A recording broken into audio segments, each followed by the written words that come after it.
So now, a big round of applause for my good friend, Rafael. Hello. Cody, can I use the mic?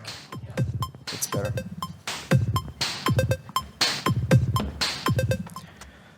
Okay, that's not the... All right. That should work.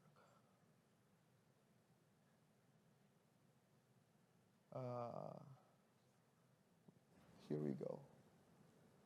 All right, folks. Okay, that's better. So I'm going to talk about a feature, experimental feature called Permission Model that landed on Node.js 20. So well, let's talk about Node.js, but just one thing before.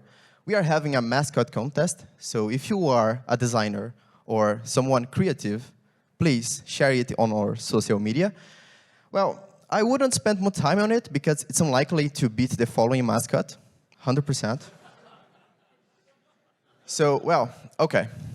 My name is Rafael Gonzaga. I'm staff engineer at NearForm. I'm from Brazil, so 12 hours plus 1, so jet lag, you know. I'm also a member of a few organizations in the open source. So I'm a member of the Fastify, Clinic.js, and in the Node.js, I'm a member of the technical steering committee. I'm also chairing some security meetings on Node.js. I'm now also a Node.js releaser. So if any of recent release breaks you, I pushed it, and sorry. Okay. So, well, Node.js is widely used. Unless you work in a very restricted environment, you are using Node.js in production. The reason is that, well, Electron.js is a framework that embeds Node.js into its binary. So if you use one of the following platforms, you are using Node.js in production. If you use Slack, you are using Node.js in production. If you use Discord, 1Password, or Notion, you are using Node.js in production. And with a project with that proportions, it's expected that security should be one of the top priorities. In this talk, I'm going to cover about the Node.js Permission Model. I will explain how it works, but if you want to understand how you can implement it in your application, check the documentation. I have spent much time on this and should be good. And the main goal of this talk is to show you how the permission model was implemented, some challenges, upcoming features, and community feedback. So, okay, let's say that you are trying to solve a problem.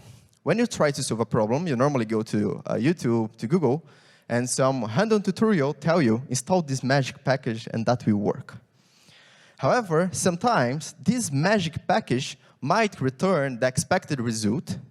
However, it might contain it might read some sensitive information and sensitive data, but it will still return the expected result, and you will never know exactly what's going on. And that's why permission model exists. It's available on Node.js 20, Node.js 21, and whenever you use the -- experimental permission, the feature will restrict access to the file system, read and write. You won't be able to create worker threads, child process, and you won't be able to use the inspector protocol or create or use native add-ons. Most of these restrictions can be managed by the -- allow fs read, fs write flags, but it's up to the user to guarantee the consistency and the security. All right. In this example, passing this flag will allow the file system read-only to my project folder, for instance, requiring a module reading the main entry point, the index.js. And therefore, if you use your application with that magic package, it will throw the following error. Binding error, access to this API has been restricted. And a code, access denied, file system permission read, and the resource. You have several flags you can manage, as I said previously. And the goal of this talk is to talk about a bit of the history. The first research was made by the well-known team while working on NearForm, Mateo, hi Mateo, James, hi James, and Anna. She's unfortunately not here, but hi Anna, if you were listening to it after. So Anna created a first draft in 2018, which is, as far as I know, before the version 0.1.0 was released. So, OK. Anyway. So the pull request was closed due to the complexity of implementing it on Node.js. Dealing with file system paths is quite complex. And managing this pull request was just managing true and false access. So either you have access to the file system or you don't. Just that. Then, after 2 years, James gave it a shot. And in the end, the pull request was closed to low traction and some unanswered questions. However, James also created a very good blog post how it was called permission system. I just changed to permission model. I don't know why. And well, I highly recommend you to check this blog post if you are interested in security and what's behind of the permission model. And almost 3 years later, someone crazy with the name Rafael created this pull request. And after almost 400 conversations, if you see in the GitHub, I could land it on Node.js. And now I'm going to briefly talk about how the permission model was implemented. It's not hard. I hope to clarify all the questions in the following slides. The permission model, the structure is pretty simple. We have a folder called source. Inside source, we have different CPP files inside the permission folder, which is, for instance, FS permission to manage file system permissions, worker permission to manage worker thread permissions, and inspector permission to manage inspector protocol permissions. All these classes implement permission node interface, which provides two methods only, apply and granted. In this case, for instance, if you want to create a net permission in the future, which will be very difficult, but if you want, you can just extend this interface. The apply flag is called whenever you pass a -- allow something. For instance, -- allow fs read will call the fs permission apply. And the isGranted is a method that we use to check if a resource has access to a specific environment. I'm going to talk about the fs permission because it's the most complex one so far. The file system permission uses an algorithm called prefix hejix tree to deal with file system paths. The implementation of this algorithm was expired by Find My Way, which is used by Fastify. And that's one of the reasons Fastify is fast. Okay? To quickly illustrate this algorithm, let's assume that you are allowing file system read to the following folders: /slowest, /show, /lower, and the TMP folder. And note that you can also pass asterisks, and this will allow access to everything after TMP, which is wildcard. This also works on Fastify. So, in the first iteration, we are adding slowest. So it will create a node with a slash, and then slowest in the second node. Technically, to be 100% precise, we create an empty node first, okay? But you don't need to care about that. Then we are adding the show. It will split S and into two nodes, lowest and how. So now we have paths for slowest and show. Then after that, we add slower, which will split lowest into low. I don't know if I'm spelling correct, and create two nodes, ST and air. So if you see the orange bubbles, it means an end node. Finally, we add the wildcard node, TMP /, and which is green because it's a wildcard. No nodes after that. It's very easy, right? If you want to test it or to see the tree while you're working with the permission model, you can pass this environment variable called permission model. It will print the following text to you. I know that this is not easy to understand. I have plans to draw it in a real ASCII, tree, but it will take a long time. I don't know if that's worth it. So, all right. So now let's talk about how we check for permissions on Node.js. This is an example of the existing sync call on Node.js. Node.js contains JavaScript and C++ code, if you are not aware. This is the CPP implementation of fs.existSync. If you are familiar with Node.js codebase, you know this is fairly simple implementation. And if you check this line, we have a defined code throw if insufficient permission, which is the real check of the permission model. This define is pretty simple. We just check if it's granted. If not, it will throw access denied, which also is another function, quite simple. It's just throw an error in the tree. And some challenges of this journey. I've just mentioned that we check for permissions happens on the C++ side.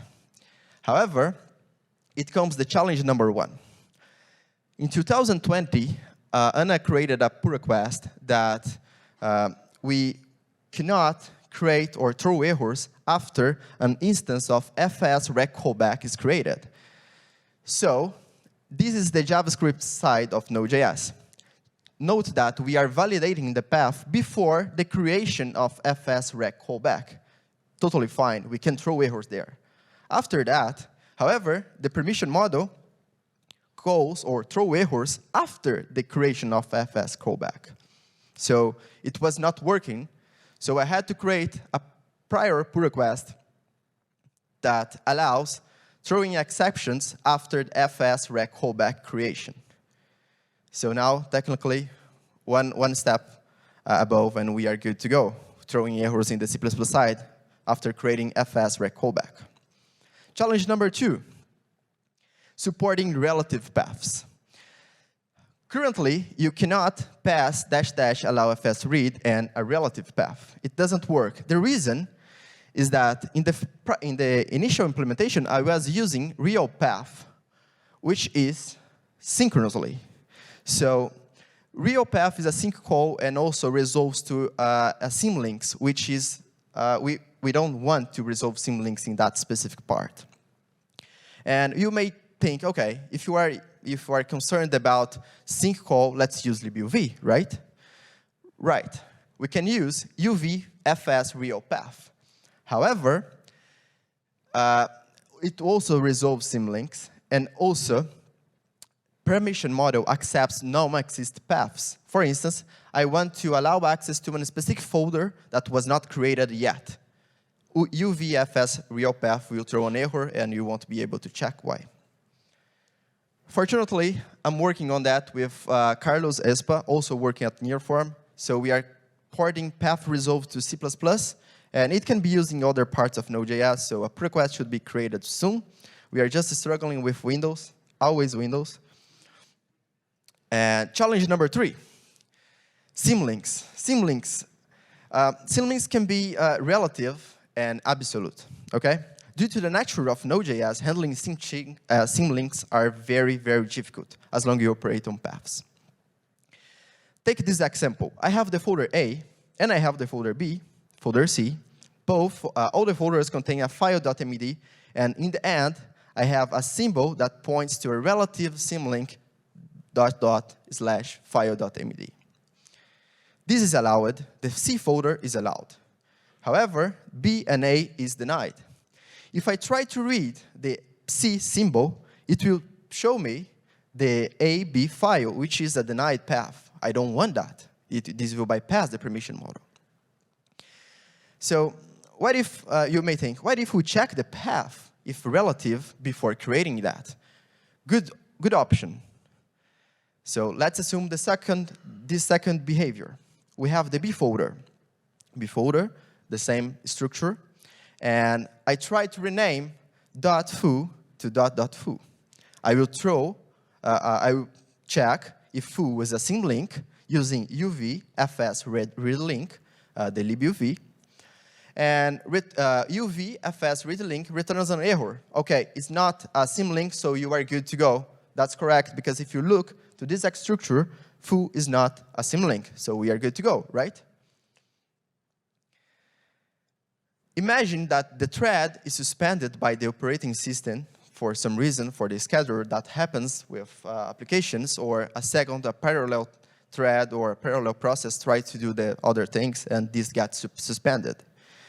A second libuv task, or a second thread, categorized by 2 in that specific